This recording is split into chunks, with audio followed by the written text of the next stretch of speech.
How are you? कैसे हैं आप? ठीक. I don't get anything wrong.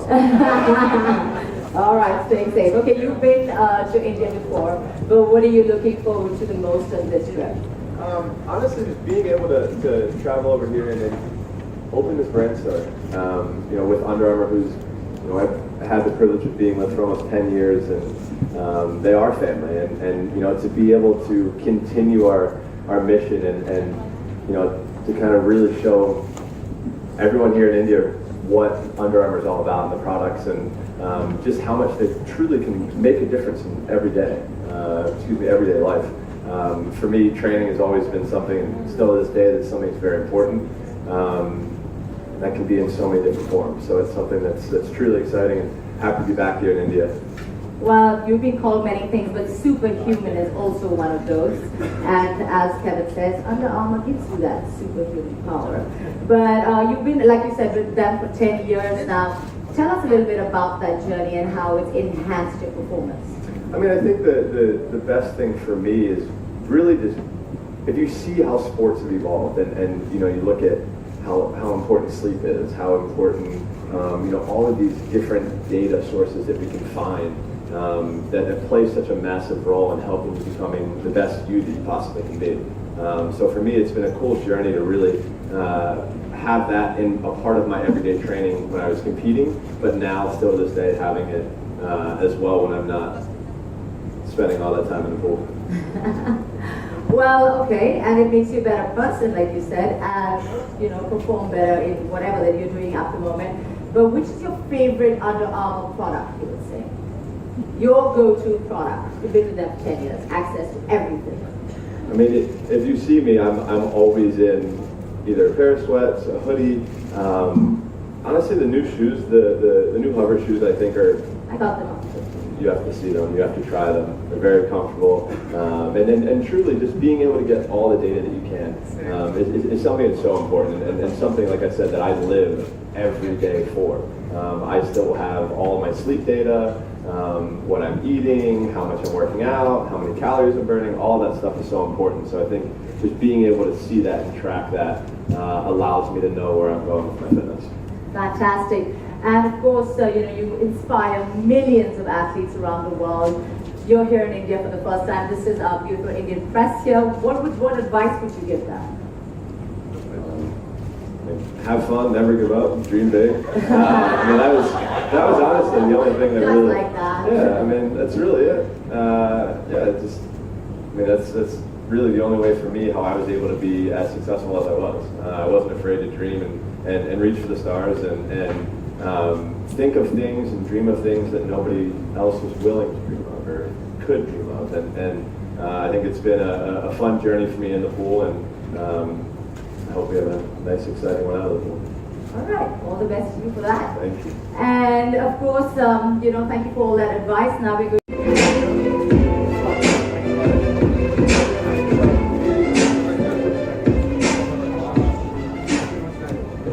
May I please request all the photographers?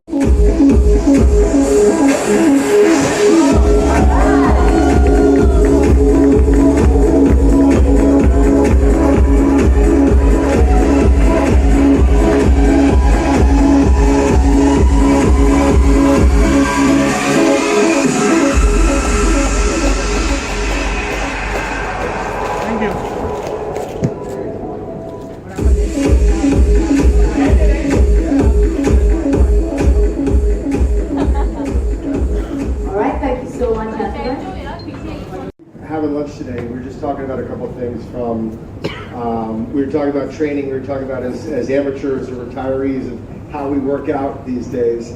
And it was interesting you were saying about being in the pool, is that the commitment that you have to have as an Olympian was a decision that when you made it to 08 and you basically broke every record that had been done at that point, and I said, have you ever been out of shape? We were talking about if you were just run a half marathon or a marathon, and there was the decision between, should I just train and break myself training, or should I just go suffer for 2 or 3 hours or 4 hours and just make it through the day?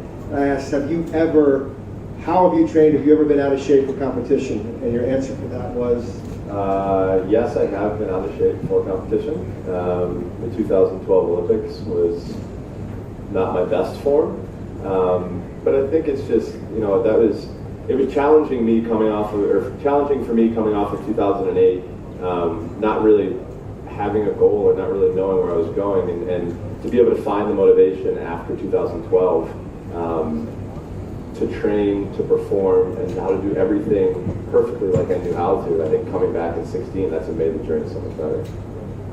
You said for every day you're out of the pool.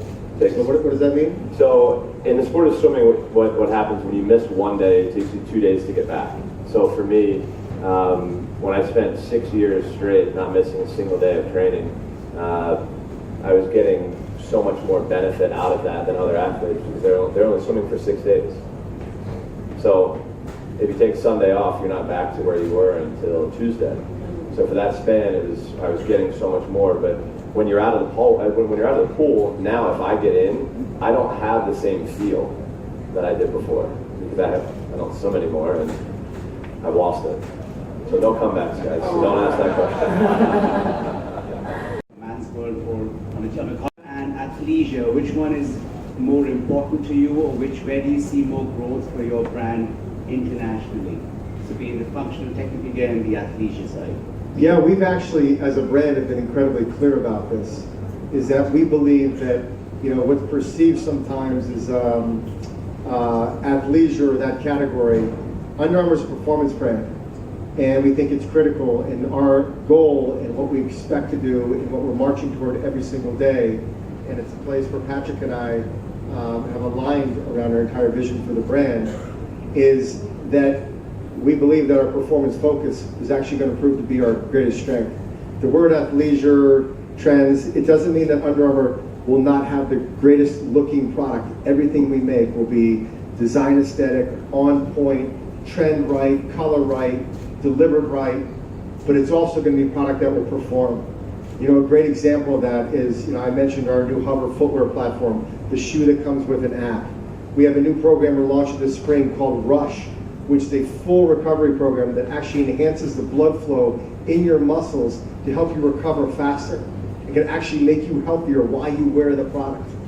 We have a new line that we're doing. We actually partnered and just announced recently with Richard Branson, his Virgin Galactic program. We're actually making the spacesuits for not only the pilots but the astronauts that are going to space. And the technology we're using to build those spacesuits is the same technology that will be commercially available in the product that we'll be selling right here in the store by the end of 2019. That type of commitment to innovation in everything we do is what is paramount. And at the same time, that innovation should look amazing.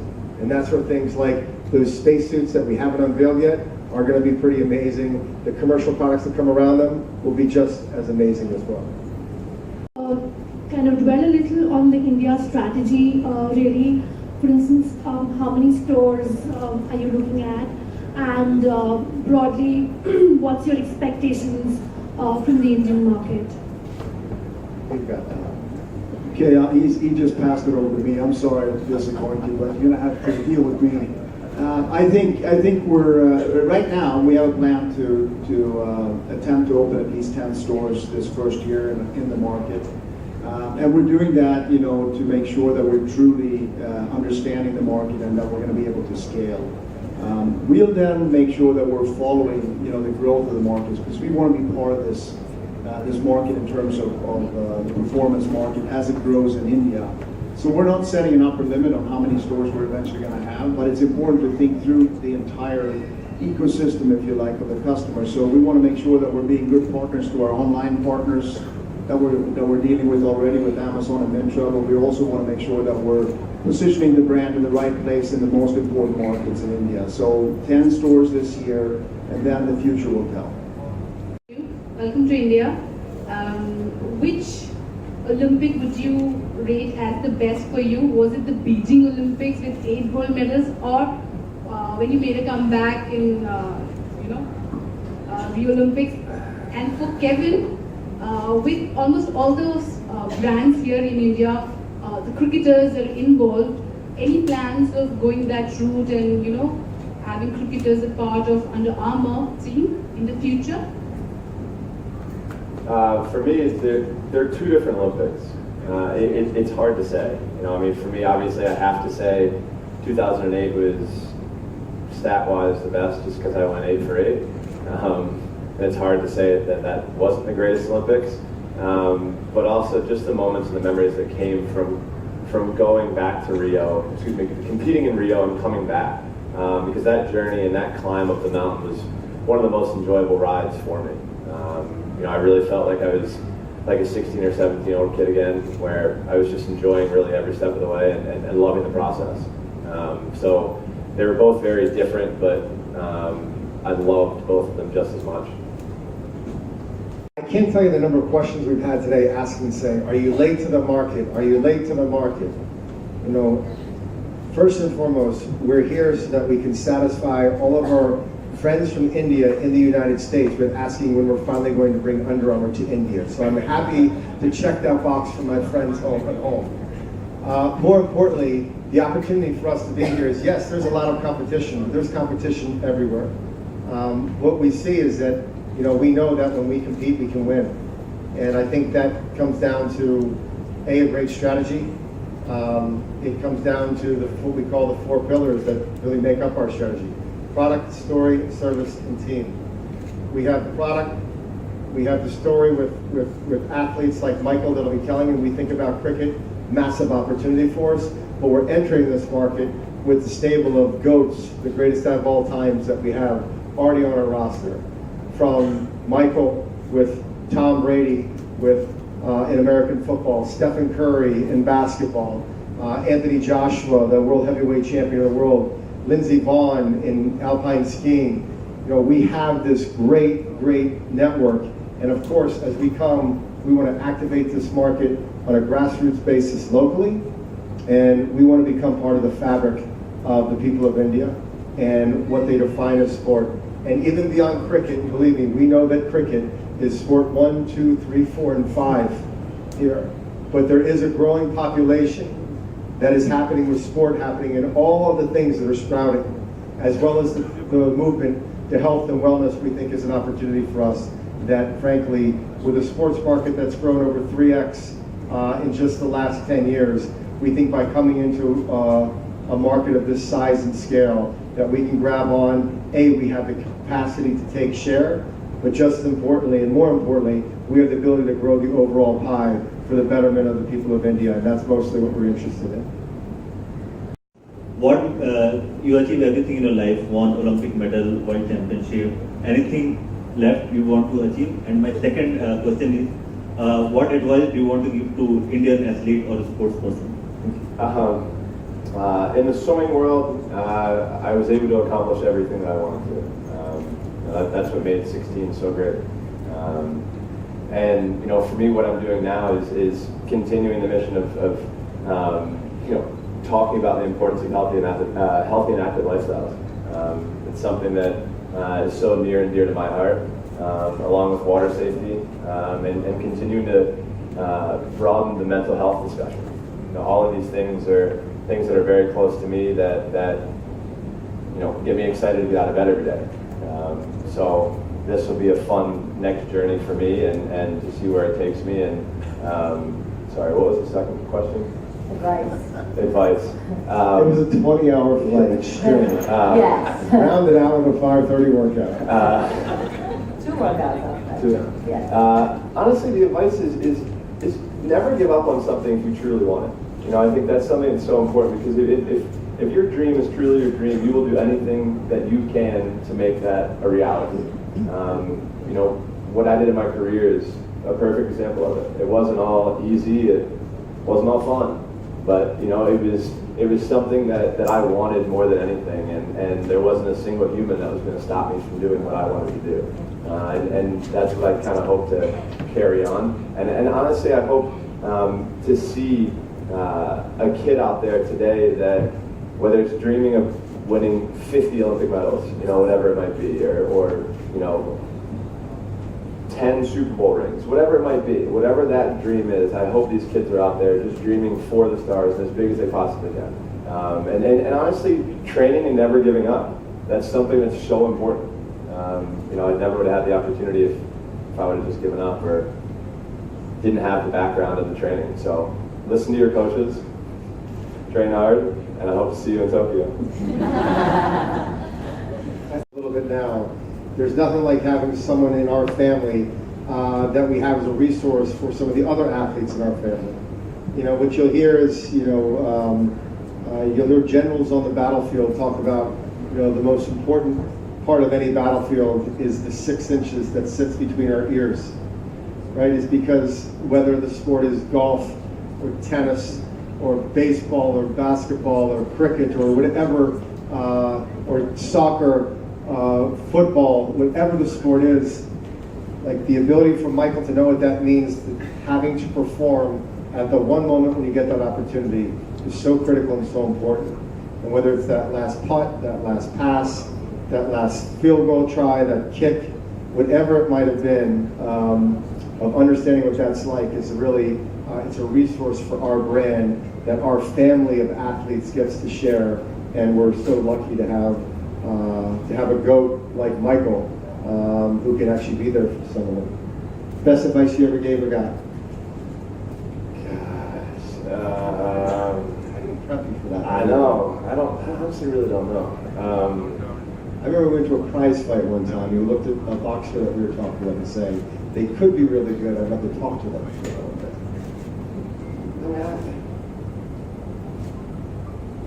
And the best advice is, I don't know, you really actually did throw a curveball at me.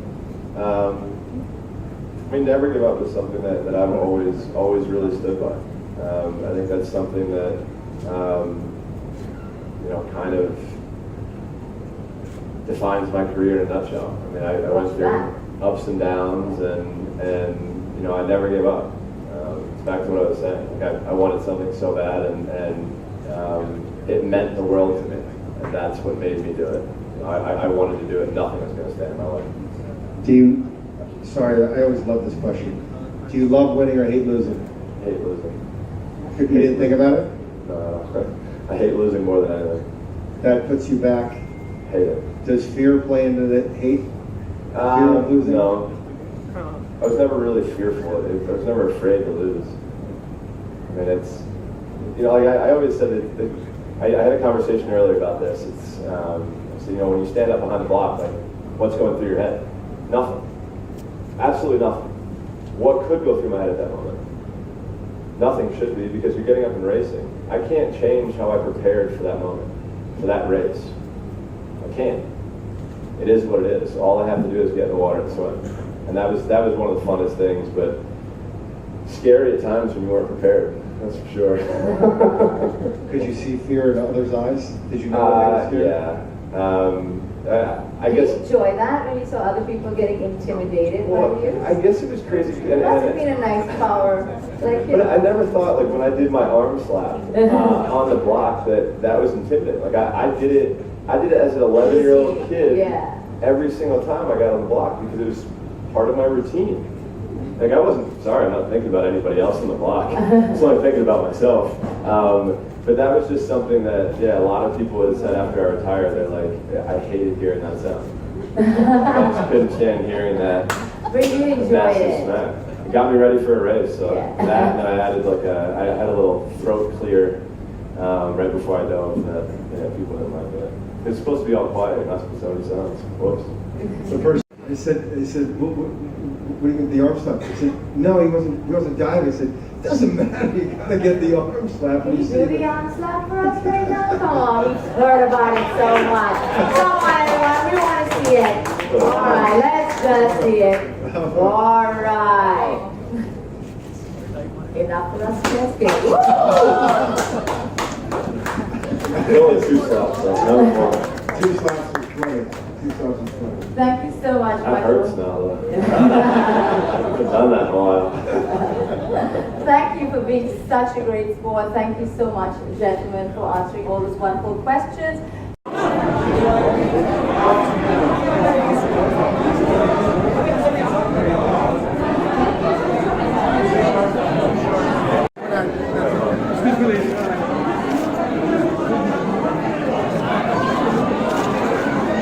Could you thumbs up or something? I need a t-shirt for you.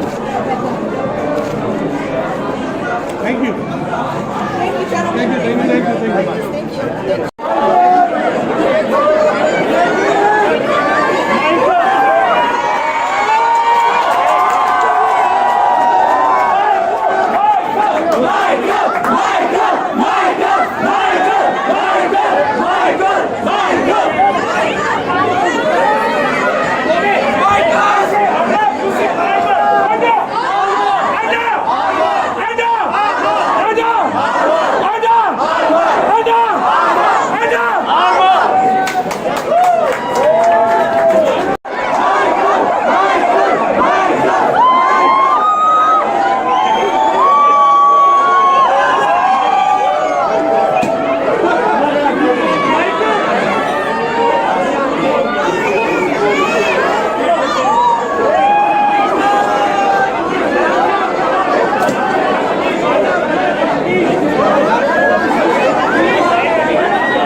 Thank you.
So we all So spent he's trying to make 5:45 this everyone morning. 5:45 this morning. Yeah, that's right. Everyone has to get better. And it was amazing because we went to this gym here in Delhi called Cult, and we were there in the morning, and I was there yesterday too. These guys came in a day later, and you know what was amazing to me was the place was packed. I mean, at 7 o'clock in the morning when we left, that place was packed. It was humming, and just doing those kind of things when we're on the road, when we're in the market, just gives you a sense of what's going on here, and that also inspires us when we see all those people trying harder to make their lives just that little bit better. But we saw them wearing a lot of other brands while they were working out. Their performance was not as optimal as it could have been. They need Under Armour. But they need Under Armour. They need Under Armour Rush, which helps increase blood flow. They need Under Armour Hover Patrick, which Exactly. which the greatest midsole cushioning platform in the world. That also is a shoe We that have comes one with of its the own best app. performers in the world that's Oh, yeah. ready to come out here. Okay, good. Yeah, we have one of the best actually, Olympian. Actually, the greatest of all The time. greatest of all time, ladies and gentlemen, who is going to be coming out soon. But before that, we're going to show you a small audiovisual. Can we please have it? What began our brand, as I mentioned, was being an athlete, but it really was. It was as much as really being an unsuccessful athlete. Is because I was in search of any advantage or edge that I could find or that I could have that would make me just a little bit better. And what athletes never had the ability to do is we never had an alternative to a short sleeve cotton t-shirt in the summer and a long sleeve cotton t-shirt in the winter. And so when I started Under Armour, I had $16,000 US in the bank. I was 22 years old, about to turn 23, graduating from college. I moved into my grandmother's old row house in Washington, D.C., where I was living upstairs, had a sales office on the ground floor, and kept inventory in the basement. And I recruited anyone that would come work for me, which for the first year was zero, no one. And then I convinced another ex-athlete, when I was an American football player at my university, University of Maryland, I convinced another ex-athlete who was a former lacrosse player there to come join me. And the two of us, we got the brand going. And from that first year, we did 17,000 US dollars in revenue. To the next year, 110,000 to 400,000 to crossing the $1 million. And we watched sort of our growth and trajectory grow from there. And from $1 million in 1998 to $5 million just a year later, to crossing, we went public in 2005 as a $280 million company, and then crossing $1 billion in 2010. Wow. So our trajectory to get above $5 billion in revenue is something which is really unique in our industry, and being only the third or fourth brand who has done it, is something that we know is it's something we can be proud of, because it gives us the ability to come and be able to invest in a market like India that we know has so much potential. But it also means that we have competitors that are still much larger than us, and that we can't take anything for granted, that we have to earn it each and every single day, which is what we'll do. And what makes Under Armour different from any other brand out there? I think it's hopefully what you see is that it's that ambition of will. It's that ambition of doing something. It's that ambition of moving forward. Is that Under Armour is very much a lean forward brand. It's very much a passionate brand. When you wear it, you have to feel. You have to want to be better. And that is like our mission statement says. Under Armour makes you better. It's just that simple. Our vision, which is one of the things that when Patrick joined UA just over a couple of years ago, a large part of what we were able to do was to establish our vision, our mission, our values, and make sure, because as we become a larger company, I was an entrepreneur, and understanding how to communicate that in 75 countries across 14,000 global teammates is something that's much more complicated, and that's where part of our partnership really begins and moves. But Zach, why did you take the job? Why did you come join us? I want to hear this. I thought we already had the job interview. I want to hear this. No, I think, for me, having had the opportunity to run several different global brands before, what makes Under Armour really special is, of course, the vision of making things that people don't know that they need, and once they have it, can't imagine living without. Just that whole vision of creating things like that first shirt that Kevin did, where, American football players at first, but then all kind of sports people started wearing our product, and they felt special. They felt that they could do anything. That's the kind of feeling that I have when I go to work every day. Adding that extra dimension, that 1% to anybody's performance to make them better, that is truly special. And we're focused on that. I think a lot of other brands might have other priorities. We have only one priority, and that's to make it better. And I think that's really important. So that focus, that dedication, that innovation, that technology that we bring to the table every day, and that underdog mentality that Kevin was talking about.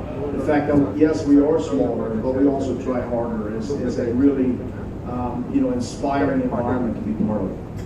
Well, I can tell you something, I met them. Like Kevin said, what we try to do, our mission at Under Armour is Under Armour makes you better. That's why I wake up every morning. That's why everybody that works at Under Armour wakes up and goes to work every morning, is we feel that we can truly make a difference. So what we're hoping that we're going to be able to do here in India is add that little something special to the marketplace, that little spark, if you like, that energy to the marketplace, and really get people enthusiastic about getting involved and making themselves better. So that's what we do here at Under Armour. Well, it's always a good idea to get better, and why not with Under Armour?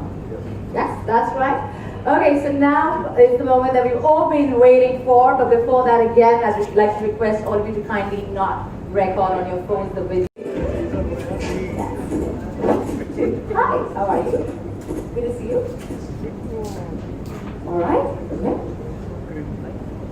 All right, so so here you are. Welcome to India. This is so exciting. Under Armour opening its doors here. Kevin, first up, amazing brand. You're the founder. Tell us a little bit about the brand story. Archana, thank you so much for having us. In India, namaste. Yay! From the bottom of our heart, from all of us at Under Armour. It's a really, really big deal to be here. It's a great day for our brand to be announcing something as just large in scale and more importantly, just large in energy and what makes it so special is everything about our brand. So we love being here in India. It's my first trip. Patrick's been here a few times over his career, but seeing it, and more importantly, feeling it has been incredibly special. Yes, absolutely. And Patrick, tell us a little bit about plans in India. You've been here before. Yes, I have. Yeah, so tell us a little bit about plans about expanding into Asia, India. Yeah, we're tremendously excited. We think that, of course, India is a platform for us, absolutely. A lot of people have asked us, why are you coming into India so late? We actually think we're coming at the right time. We believe that the brand is right now and right for India. We think the whole movement of growing participation in sport in India in general, the number of running races that's increasing here, the number of things that are happening, people starting to go to gyms and other things are absolutely perfect for us. So I've been coming to India over the years and I've seen this growth and we have been waiting for the right moment and we think that moment is now. Well, that moment certainly is now. The moment that we've all been waiting for is about to happen right now. Yes, you were saying? No, go ahead. All right. I'd love to tell this story of our brand just a little bit. Yes, you must. Just a little bit. Yeah. So for me to be sitting here right now in front of this crowd is extraordinary. And it's one of the things that, not unlike hopefully you felt from the video, it just underscores the commitment and the need that we all have for the source of passion. You know, if there's one thing that we have to say about our brand is that we are a passionate brand. We are a brand that comes from the heart, that is actually, it's meant to be felt as much as it's seen or touched or worn, and that everything must happen that way. You know, our company is one that founded, you know, because I was an athlete that just didn't like the way that my t-shirt felt beneath my uniform and wondered why no one had ever made a better alternative. And that includes the brands that you know of today that have been working and driving and successful in this market, and especially the brand that Under Armour expects to be, was something that began out of need to just make athletes' lives better. And so what you'll see from us, what you'll find from us, with everything that we bring to India, everything that we bring to your consumer, everything we do to unite athletes, that when you see someone wearing our brand, it means that they have a superpower. It means that they are wearing and they just got a little bit better than anyone else. They have a little bit of an edge, a little bit of advantage. And if we have one goal in life, it's to convince every boy and girl that tries our brand that when they put on Under Armour, that they can be just a little bit more. So we hope to be able to deliver that with every product and guaranteed superpowers in every Under Armour that you see. That was one. I'm going to have you on stage.